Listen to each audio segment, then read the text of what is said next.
नाशिक जिल्ह्यामध्ये सर्वदूर पावसाची संततधार सुरू आहे।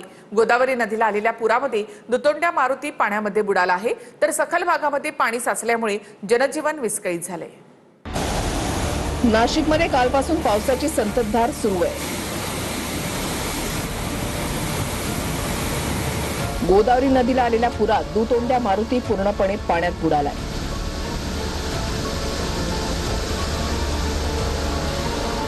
गोदाघाट परिसरातील अनेक छोटी मोठी मंदिरं पाण्याखाली गेली आहेत,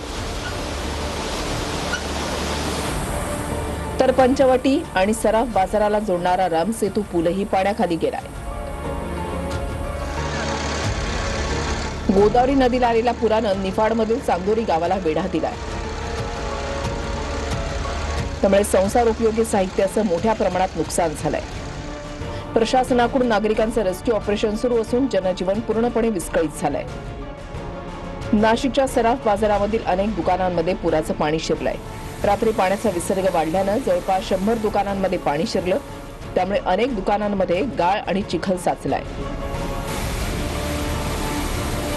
नांदूर मध्यमेश्वर धरणातून 88,000 क्युसेकनं या हंगामातील उच्चांकी विसर्ग सुरू झालाय।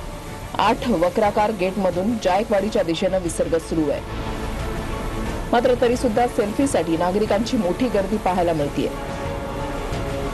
महाराष्ट्रात पुढील 3 ते 4 दिवस मान्सून पूर्णपणे सक्रिय राहणार असून नाशिक घाट माथ्यासाठी ऑरेंज अलर्ट जारी करण्यात आलाय।